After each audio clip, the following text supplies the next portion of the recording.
Welcome to Lynes on Design. I'm Debbie Lynes here today with Tracy Henderson. We're at the Light Post here in Bluffton, and I'm really excited. We have a working day for you today. What we're going to talk about is lighting, and I think the thing I'm most excited about is we have Becky Brackett to talk to us, and we also have you, Tracy Henderson. And what we're going to talk about, evidence shows us that the way that you light your home is the most important thing for health and wellness in a home. Yes, that is correct. And I tell you what, I know it intuitively and I know it educationally, but having worked with Tracy for a long time, you've taught me that if I can correctly light my home, okay, it allows me to really create a sanctuary that I love. So thank you for joining us today.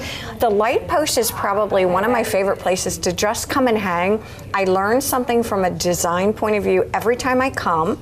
And I also learned what's really trending when it comes to lights. So blah, blah, blah, blah, blah, right? Yes, so Tracy, thank you for joining us. Usually we're walking and schlepping in a house or we're looking at a plans. This is much more comfortable. It really is. I just want to talk, one of the things I think, and we talked about this earlier, that makes me a really good designer, one of the reasons I love design is that I hire pros, I hire professionals, I know where to resource the best. And I've learned that, Tracy Henderson, I will praise you on this. You are the best. You really are. Thank you. Let's talk, if we can, about lighting basics and why it's so important when you're renovating a house or building a new home to have a professional do your lighting design. Okay. Well, what I like to do is start with your house plan. Okay. And then I go and I ask the questions. I start at the front door and I walk in with a client so everyone's oriented. And what I like to do is ask people how they live. Do you love lamps? Do you read in bed? Do you sit down to put your makeup on the sofa? Do you sit down on the bed? Do you sit down? Do you like to sit down or stand up to put your makeup on? Oh, I never even thought about all that. Do you shower? Do you shave in the shower? Okay. So I ask those personal questions, but then that actually develops the lighting to your needs, not just to just a generic spec home. So you look really at function before you look at anything. Absolutely. That's where it all starts, is function. And then, for example, I would go through and say, you know, do you cook a lot in your kitchen? Well, then we need to make sure that we focus on task lighting. We also then add a layer of light for more ambient lighting, more of the mood lighting. That would be the one that you dim or that you accent for parties. Okay. So I ask those questions, and then once we get all that, the basics laid out, then we actually focus on the decorative elements. And that's last, believe it or not. So we focus on the basics because that's what the electrician needs. Okay. And then the next layer of light are the decorative, and that's the fun. How soon when you're in the building process or even renovating process, do you think about lighting?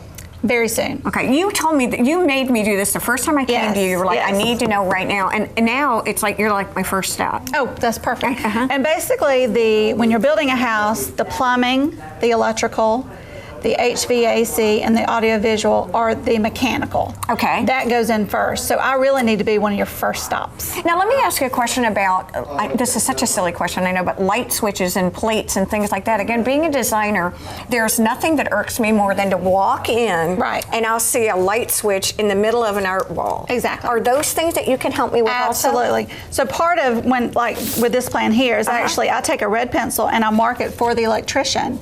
So he'll know that I want the switch over to the far end of the wall because that is considered to be an art wall. I also like to create paths. So for what example, does that mean? when I create a path, I want to be able to walk from your garage all the way to the master bath and have a master bedroom and have a switch for every pathway that you're walking. So that way you're not backstepping. That's part of the planning process that we do. And also do things like, you know, as you're standing at your foyer and you're looking to see if your guests are here, let's have a switch to light your garage light so they actually have a place to park. You know, so they could see when they're walking in, because a lot of this area we have low lighting. Exactly. So we have to accent with artificial lighting like light posts or lanterns by your front door or lanterns or goosenecks over your garage. You know, I'm just thinking about getting up in the middle of the night as I get older to have to go tinkle. Yes. Right? Well, and you want to just be able to, I never thought about that from a lighting. Well, and that's another thing that I'll do is I actually will plan a light that you can actually have on a dimmer. So if you do need to go to the restroom in the middle of the night, that you can just turn that on versus turning on all your vanity lights or a huge chandelier. So that's part of the planning process that I do. So what I hear you say is really, rather than going back in and retrofitting, it makes a lot of sense to pre-plan. Absolutely. Are there specific areas that we tend to forget about in lighting? Yes. Well, my main focuses are always on the front door, which is curb appeal. Oh, curb appeal. Curb appeal, which is very important. If your lights are undersized, if they're not bright enough, that actually makes your house not look as good from the outside for somebody driving by. So that's the first thing. And those are actually one of my favorite lights to dim. Is to put your outside lanterns on a dimmer, because that creates that mood, that ambiance that you like when you're pulling up. Another area that sometimes I think my main focus is usually the foyer. The kitchen is the main focus of everything. There again, layering the lights. I think sometimes layering the lights. I think sometimes people forget that you need to layer the lights. What does that mean? For example, I layer a bed in design. Exactly. But what does it mean for the lighting? For a kitchen, you need task lighting, which would be your under-counter lights. You need, if you have glass cabinets, we had puck lights or lights inside the cabinets. Then you have your perimeter lighting, which is your general lighting. Then you have another layer, which is usually your decorative element, which is also practical because it gives general light. An area I think here lately that I think people have forgotten is really their back porch. A lot of times people will skimp. They'll do beautiful lanterns on their front porch, but on their back porch, they're like, oh, I just want 4 recessed and a fan. Well, to me, you spend so much more time on your back porch than you do your front. So let's kind of refocus some of the money and the energy and put it actually on the back porch where you're going to live as like a second living room to a lot of people. And you bring up a good point. Is it helpful for me to use a professional like you in order to know where and how to spend my money? Yes, because I will help guide you. So if someone gives me a budget, first of all, I can tell by looking at the budget in the side of the house if that budget is realistic. Generally, budgets are very conservative. Got it. So I will help put the money where it's most effective. Bang for your buck. Exactly. So for secondary bedrooms, secondary closets, a lot of times I'll pull a less expensive book that still has a nice look, but not the quality that I would put in the master bathroom. Let me ask you just practical questions from a design point of view. I know that can lighting. Is can lighting considered a task lighting? It's usually general. Well, I can make it a task lighting by my placement.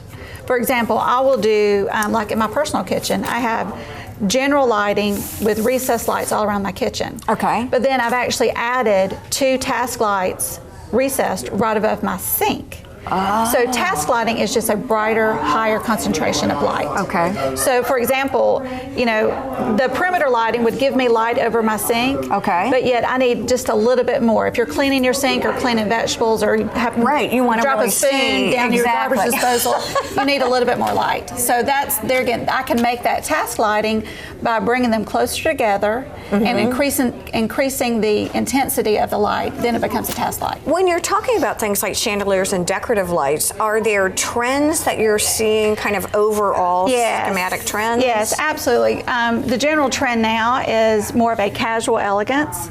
And what I mean by that is that people are doing more weathered finishes, more antiqued, distressed finishes. And I think I found that a lot of our clients have had that these are they've already had a formal house with the crystal chandeliers and the brass, and a lot of our clients are actually relocating from somewhere else, so they've had that more formal house. Then they come down and they start enveloping more of that low country way of life. Which is more casual. It is. Which is more it's low-key. Sophisticated.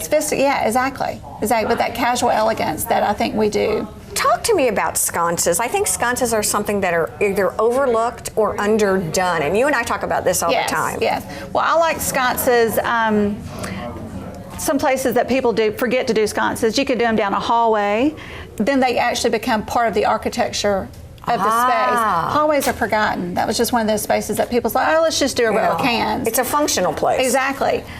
Just about, there again, budget-wise, if we have a little bit of extra money, sometimes I'll put sconces down a hallway, just so it doesn't feel like a bowling alley. I like it. Yeah, yes. just to make it a little bit more interesting. Are sconces typically more task or again more mood, depending More on mood, more mood. But for example, sometimes I'll do them in stairways. Then they actually become more of a general lighting. Okay. But what I do is actually make sure that selection is going to have a bright enough bulb that can get someone from the top of the stairs to the bottom of the stairs without tripping. Are there actual colors of bulbs or colors of lighting that you can? Yeah, mostly like now some of the newer trends, we still love the standard incandescent bulb. It actually makes us feel better and look better. It's a warmer light, and it's close to sunlight, which is what people are drawn to. Yes.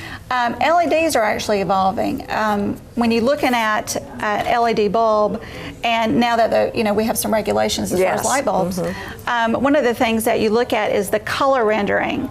You want to look at for something that's 2700 K, which is Kelvin. Okay. That rating is as close as to an incandescent bulb. Oh. So it's not that what people get as kind of a misconception. They think all of the halogen and all the LED is that ugly blue light. You're right. Which no one likes. It makes everything look ugly. If you find one that's warm, which is a 2700 rating, then it looks more like your incandescent bulbs, which is what people like, which is what makes people feel better, and you look better in that light as well. Oh, and I tell you what, we're gonna have to take a break here in Lynes on Design. Again, we're here at the Light Post with Tracy Henderson, and we've been talking nuts and bolts of lighting. What we're gonna do, again, is take a break and come back, and Becky Brackett's gonna chat with us about some products and Low Country Originals, and kind of, this is the anchor store for that too. Yes, absolutely. Thank you. You've got to come back. What I'd love to do is go on a job site with you. I think that would be a blast. Absolutely. Stay with us. We'll be right back here on Lynes on Design.